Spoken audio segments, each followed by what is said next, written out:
Good morning, dear students, and I'm here to give a lecture on chemistry. And today we are going to talk about here one of the most interesting and important chapter, that is structure of atom. So in the structure of atom, number of concepts will be there which are very important for your board and as well as that competitive examination purpose.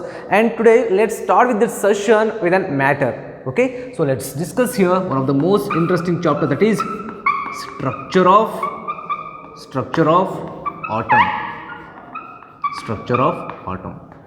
Okay, so let's discuss this particular chapter. So from matter. Okay, matter. So guys, as we know that here matter is anything which has mass and occupies space, isn't it? So matter is anything which has mass and occupies space, that we can call it as in here matter. Okay, and one more thing we have to know that here, so that matter which is composed by here a small particle called to as in here atom. Okay, so here matter that has to be composed by here small particle, smallest particle, that we can call it as in here atom. And we have to know this particular thing, an atom or a matter here that has to be composed of small particle called as an atom. Hey guys, so we actually got here atom, right? Okay, so but the thing is that, and we have to know that a John Dalton, so he was a very first chemist who introduced the term here atom, as we know that already. Yes, so that atom, the very first, the scientist who is John Dalton, he was the very first chemist, guys, so who has given or who introduced the term here atom. Okay, and moreover this particular atom, the term that has to be derived from here Greek word, that the term atom that has to be derived from here Greek word, that is atomio. Okay, so from this particular word that atom has been so derived, guys. So then what is meant by here atomio? So what is the meaning of here atomio? Atomio is the name here uncuttable or non-divisible or indivisible. Okay, so these particular terms which indicate here atomio. So atomio, which is nothing but here, which is an uncuttable or non-divisible or an indivisible. So these particular terms indicating here atomio. So here atom, very firstly that has to be derived from here, or that has to be the word introduced here a John Dalton, and that word that has to be derived from here Greek word, that is atomio. And atomio is nothing but here uncuttable, which means that here uncuttable or an non-divisible. Okay, so this is the thing, guys. And one more thing we have to know always, that so these particular atom that has to be responsible for that here a building blocks of an all the matter. Okay, all the element. So suppose if you can say that here one of the most interesting statement of that particular atom, that would be here that atom is an building blocks of matter. And as we know that here, see, atom which is the smallest particle of an all the element. Okay, all the element. So atom which is the smallest particle, and the atom first has to be that derived, or that has to be the term given by here John Dalton. And John Dalton, he has given his own theory regarding here atom. That theory we can call to be as an, means that theory we can so discussed by the name of here John Dalton atomic theory. So let's discuss that particular concept right now. So that is a theory of Dalton, okay, about regarding here particularly atom. So hence that particular theory we can call it as an here Dalton's atomic theory. Very important, guys, and very simple at the same time. Okay, Dalton's atomic theory. So what are the things that we are going to be learn from that Dalton's atomic theory. What are the steps we are going to know from that here Dalton's atomic theory? So we'll discuss here one by one, guys. So Dalton said that here, according to him, so as we know that here, so atom, which is a smallest particle of an element, isn't it? Atom is a smallest particle of an element. Atom is being a smallest particle that has to be take part in a chemical reaction. Atom is being a small. Of course, we already agreed that particular statement here. So atom is being a small atom, and that has to be take part in a chemical reaction. Okay, supposed to be, if here any chemical reaction has to be taking place, means there must be that a particular atom has to be there, that has to belongs to some different elements. Okay, so right now very first assumption about here Dalton's atomic theory would be an atom is being a small or smallest particle take part in chemical reaction. Okay, this is the very first statement that has to be given by here Dalton. And the second one, you know what second? See, the atoms of that same element will be same and atoms of different element will be different. So I mean to say is that, suppose we have a number of elements in our periodic table, right? Suppose I just have to take here hydrogen. So from that hydrogen element, what kind of atom would be expected? Hydrogen atom itself, right? Suppose if you can take here beryllium, is from that beryllium element, what kind of atom we can expect? Beryllium, that's it. So this is the mean here. So atoms of a same element will be same, and at the same time atoms of a different element will be different. Suppose we have two different element, means so from that particular element, so we are going to get here two different atoms, from that hydrogen atom, and from that beryllium atom. So we could not get here hydrogen atom from that beryllium element and beryllium atom from that hydrogen element, isn't it? So this is the mean, guys. So the particular second assumption that has to be given by Dalton is that atoms of same element will be same, and atoms of different element will be different. So this is the scenario, guys. So which is very simple. Okay, so atoms of same element will be same, obviously. So and atoms of different element will be different. Okay, so this is that a particularly, so second assumptions concerned with that here Dalton's atomic theory. And third one very important. So atoms of different elements combines to form an here compound. Means, so suppose if two elements are there over, so if two elements means from their atoms they have to combine and to form a corresponding compound there. Okay, so they have to combine in simple whole number ratios. Okay, their ratios with irrespective of their ratios also. And suppose say for example, suppose if we have a 1 mole of hydrogen and 1 mole of an oxygen combines to form an here hydrogen peroxide also, or 2 moles of an hydrogen or 1 moles of oxygen combines to form an here 2 moles of water molecule. So like that here in a simple whole number ratios. So the third assumption will be here atoms of different element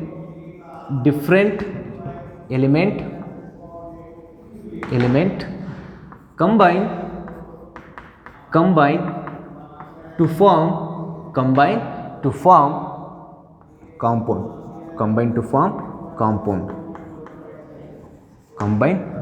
compound, and they have to combine in a small whole number ratio. Okay, they have to combine in a small whole number ratio. Say for example, let me tell you that one thing here. So example, suppose if you have an hydrogen or if you have an oxygen to form an here H2O2, okay, or 2 moles of an hydrogen or 1 moles of an oxygen to form an here 2 moles of H2O. So here from that oxygen, and so is a combination of oxygen and hydrogen, both are different element, right, combines to form an here one particular compound, that is hydrogen peroxide. Just like that 2 moles of hydrogen and here 1 moles of oxygen to form here 2 moles of water molecule, means they have to combine a simple whole number ratio. simple whole number ratio and leads to the formation of an here corresponding compound. So this is that the third statement or third assumption is going to convey here. Okay. Fourth one guys, which is most important here. So atoms neither be created or nor be destroyed. Atoms or neither be created or neither be created nor be destroyed. So which means that, so we cannot create that atom or we cannot destroy that atom, because atom which is an ultimate, atom which is an ever, okay. So that's why, so this particular atom means you can take any particular atom we cannot be that created or nor be destroyed. So these are that major assumptions regarding here Dalton's atomic theory guys. So one will be here, an atom is being a smallest particle that has to be take part in a chemical reaction. So you know that, so these are, let us consider this particular reaction is to be here one chemical reaction. In this particular case what happened, that atoms of hydrogen and atoms of oxygen combine to form an here corresponding compound, means they are involved in that chemical reaction, okay. And second one here, atoms of same element will be same and atoms of different element will be different. Just second. Okay, atoms of different element combine to form a compound. So these are some examples regarding this particular statement. And atoms are neither be created nor be destroyed. We cannot create an atom or we cannot destroy an atom. So guys, so this is all about here postulates or Dalton's atomic theory. Okay. So next guys, we have to know always that suppose if anybody he has their own theory, means so always it has its two particular things. One will be its merit and another will be its demerits. So just like that, the same thing in the same way, in Dalton he could face here is both merit and as well as that demerit. Okay. So then we will discuss here what are his merits and what are its demerits about his particular theory. We will discuss here one by one. In the very first we shall move on to that here. So the demerits of or merits of an Dalton's atomic theory. So we will move on to that particular concept.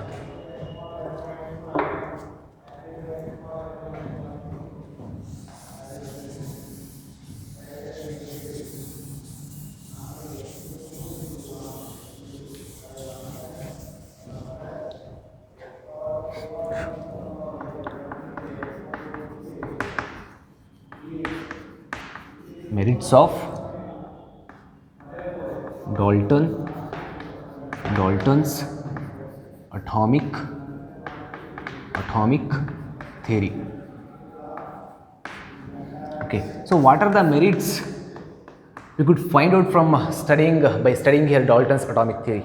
So very first, see, by studying that Dalton's atomic theory, so we came to know that here that theory is able to explain some of the losses. Okay, so which are those laws means? So law of conservation of mass and law of multiple proportions and law of definite composition or definite proportions. Okay, so these are that a very important laws that has been, so you know that undergo investigation by studying that here Dalton's atomic theory. So these are major laws we are going to be so know by studying here Dalton's atomic theory. So this is the major merits guys, major advantage. Okay, so let me write here. So this particular theory is able to explain this theory is able to explain some of the laws, important laws. Explain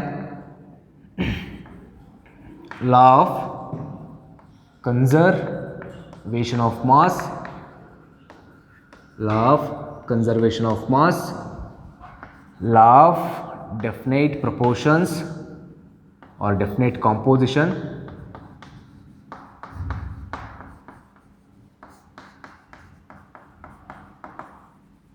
and law of multiple proportions.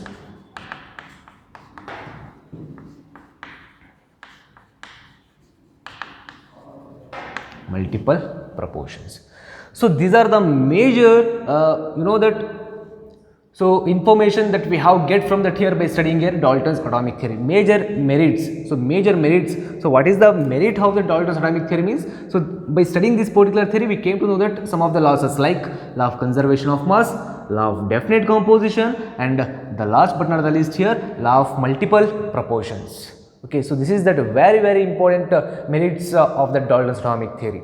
And at the same time, simultaneously, we have a merit means obviously there should be some demerits, right, regarding that particular theory. So what are those particular demerits? So we'll discuss right now. So next to that here, demerits of Dalton's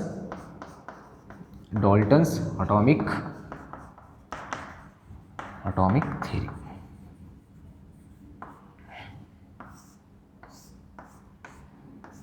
Okay. So what are those demerits?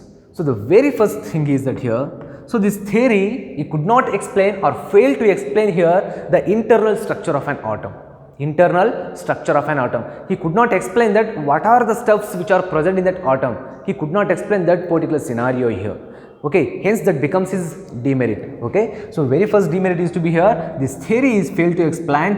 It fails to explain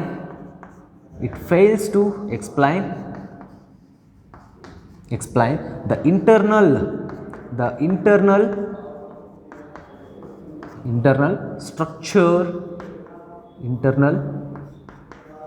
structure of an atom. He could not explain. So what are the things which are present inside of that atom or bulk of the atom? He could not explain that particular thing. Okay, and means the structure of an atom he could not explain actually. Okay, how they are, how they are looking like. Okay, he could not explain that particular scenario here. So hence that converted into its demerits. Okay, so it fails to explain here the internal structure of an atom. The second demerit or the second disadvantages so we come across with the Dalton's atomic theory is that here, so this theory that could not explain that here how the different atoms of an element combine to form a compound. Okay, how they are going to combine different so that atoms belongs from different element. Suppose I just wrote here one particular reaction, right? So hydrogen is a different element and oxygen is a different element. So the atom belongs to from these two elements, how they are combined to form a compound. He could not explain that particular fact here. Okay, so hence that is also is one of the most important demerit here. Okay, so the demerit the second demerit of Dalton's atomic theory so would be here like that the atoms of he could not explain how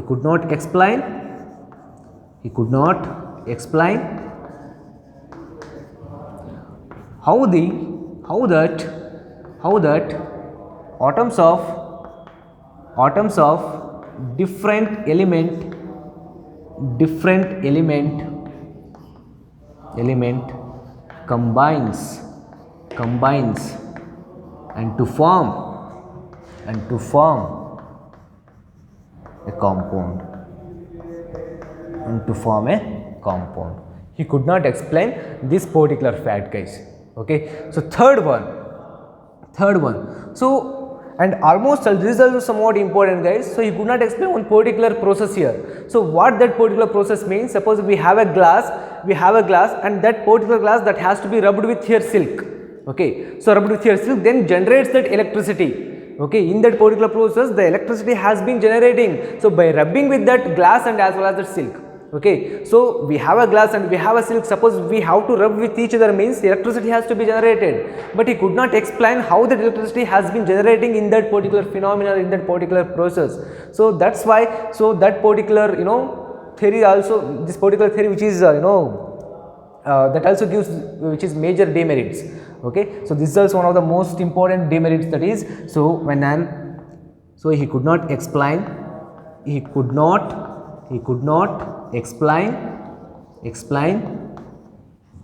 experiments like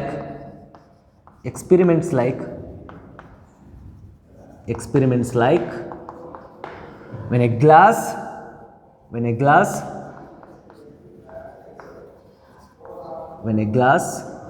rubbed with silk generates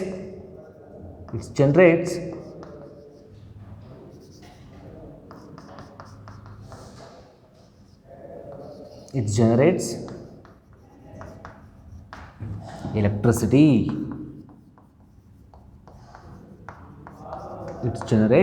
electricity. He could not explain this kind of experiments.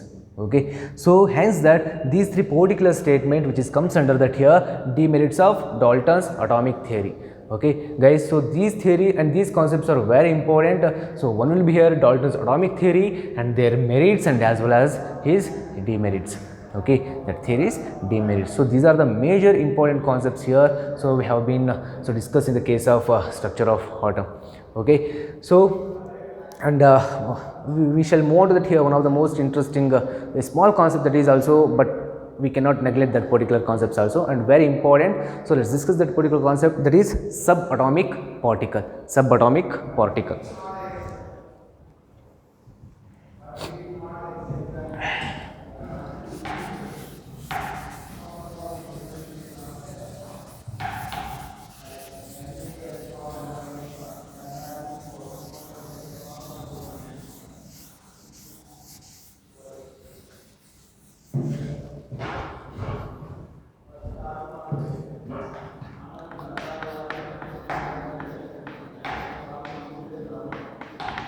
Subatomic particle. Guys, we should know about here subatomic particle. So you know that subatomic particles is nothing but here is the smallest particles. They are smallest particle which is present inside of atoms. Okay, so those particular particles we can call it to be as in here subatomic particle. But the thing is that we have to know one particular statement that has to be given by here. So John Dalton.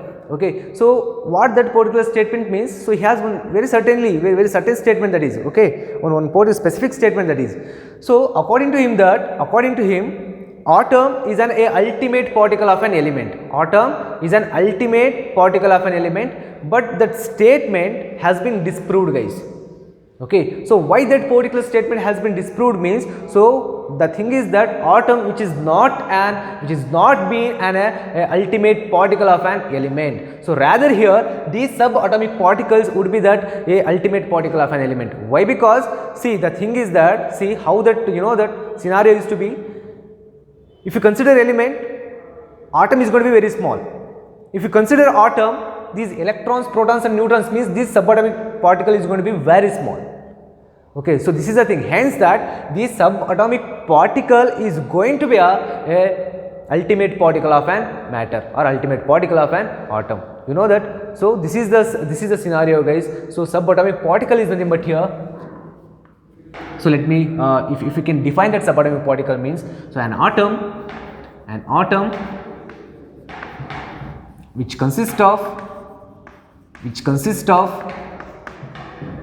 smallest particle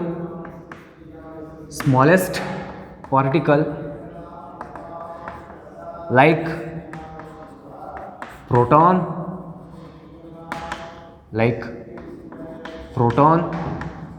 electron, neutron and neutrino,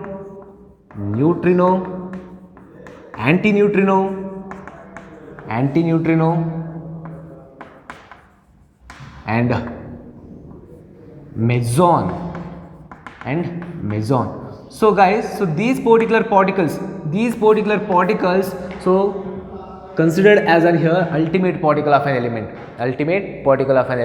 hence his statement has been disproved. Why? Because so atom which is not an ultimate thing here, so ultimate thing is here these subatomic particles like these particular, like proton, electron, neutron, neutrino, antineutrino and mesons.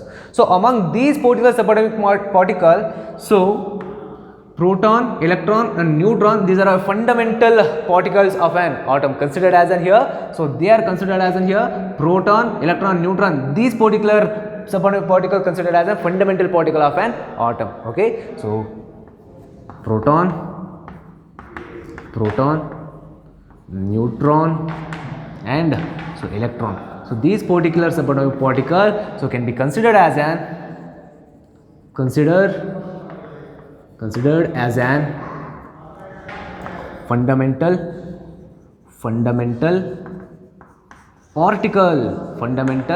particle of an atom, fundamental particle of an atom. So this is the scenario guys here. So subatomic particle, these are the smallest particle which are present inside the atom. Okay, so what are those means? Proton, electron, neutron, neutrino, antineutrino, mesons. So we could not have much information about these particular thing. Okay, so and here, so among those particular subatomic particles, so which are majorly we have going to you know that, so more familiar with that particular subatomic particles means protons, neutrons, electrons. So these particular subatomic particles are considered as an here fundamental particle of an atom. Okay, so this is the scenario, guys. So this is a very simple and very important also. This is subatomic particle.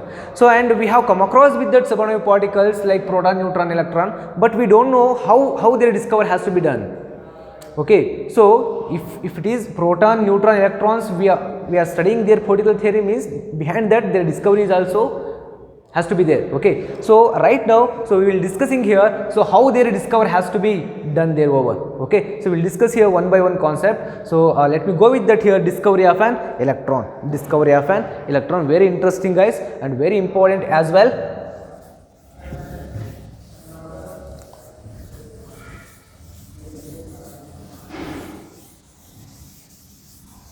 The very first we shall move on to that here, discovery of electron.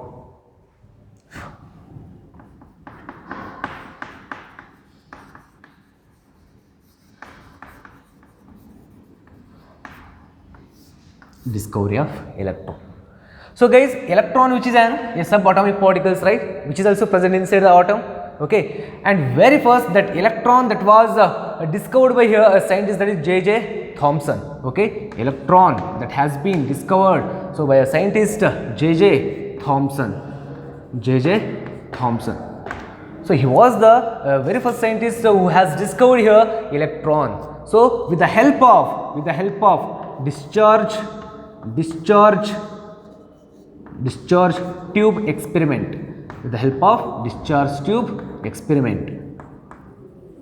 So how that particular experiment has to be taking place, so we will discuss here. So since that particular electron has been discovered by the help of discharge tube experiment, so that's why we should have here so that discharge tube. So let me let me draw here one particularly discharge tube.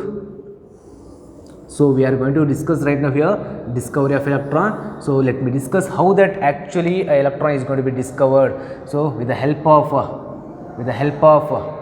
so discharge tube experiment. So let me draw here one particularly in the basically we have to draw here a discharge tube.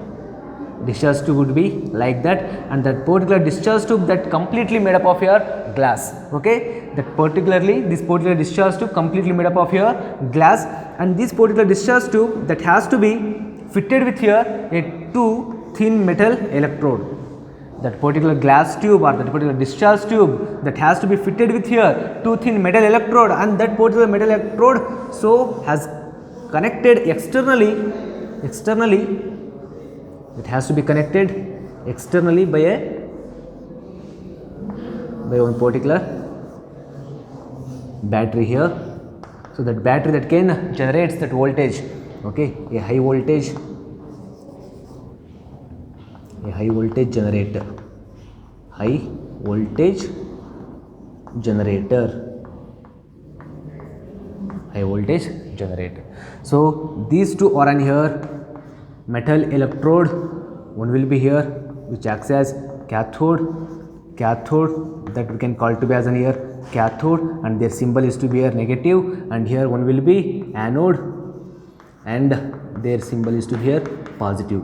Okay, since so that has to be connected to the here negative pole of the battery, so that's why it has negative charge, and here positive means that has to be connected to here positive pole of that battery, hence it has here positive charge. Okay, and this particular glass tube that which consists of an here air.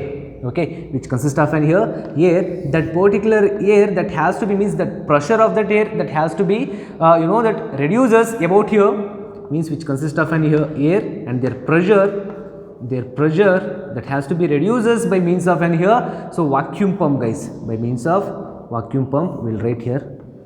So which is a vacuum pump.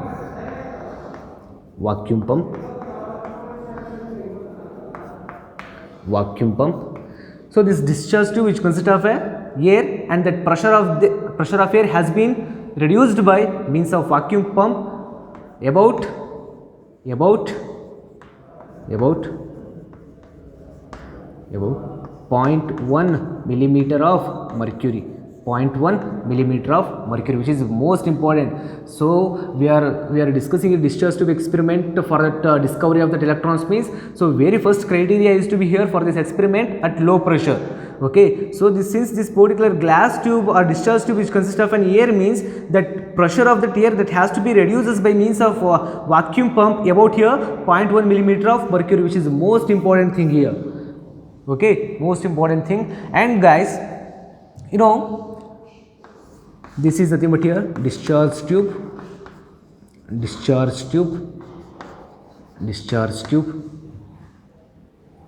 right? See what happened next.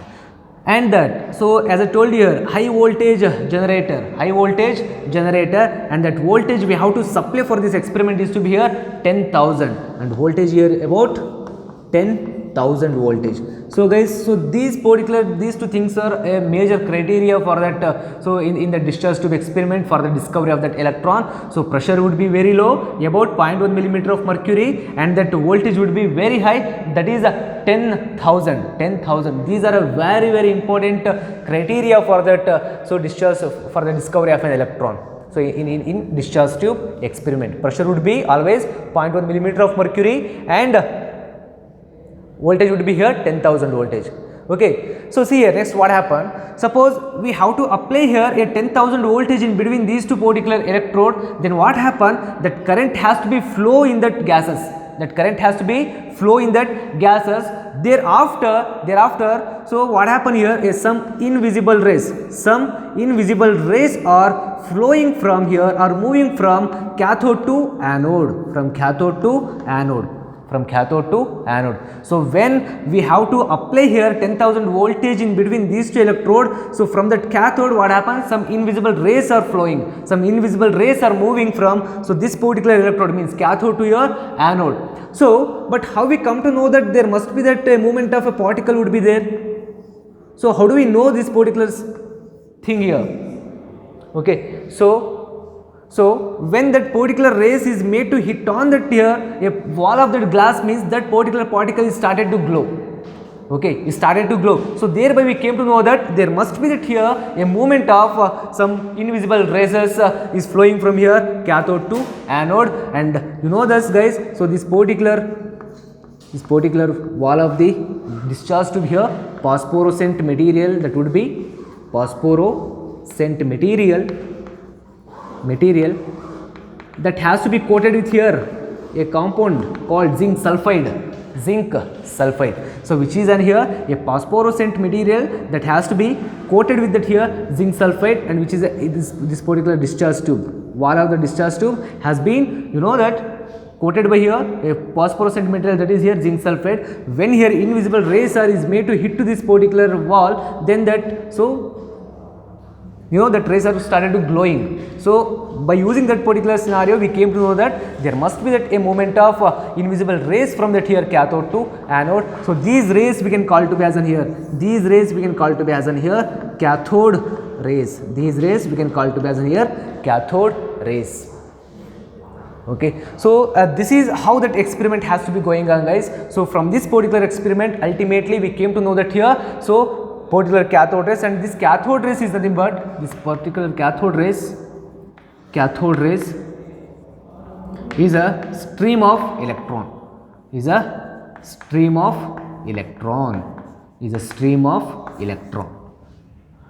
Note down this is that cathode ray is a stream of electron. So this is how that experiment has to be taking place, guys, with the help of discharge tube. So with this particular experiment, so what we come to know that here, so electrons. So how that electrons has been discovered with the help of discharge tube experiment means like this. Okay, with the help of the discharge tube experiment. So what we have done in this particular experiment, we have, you know, that the major two criteria here. So pressure would be very low, about 0.1 millimeter of mercury, and voltage would be very high, that is 10,000 voltage. When we, you know that when we apply here a 10,000 voltage between the two electrode, then some invisible rays are flowing from here or moving from cathode to anode. So those rays particularly moving from cathode to anode, that's why that particular rays we can call it as in here cathode rays. So here cathode rays is nothing but here a stream of electron. Okay, so this is the scenario, guys. So in the next class, we will discuss that cathode rays properties and how that electrons, how that so you know that charge to mass ratio of electron has to be calculated, and so what will be that mass of that electron, how will be that mass of the electron is going to be calculated. So we'll discuss in the next class, and thank you one and all.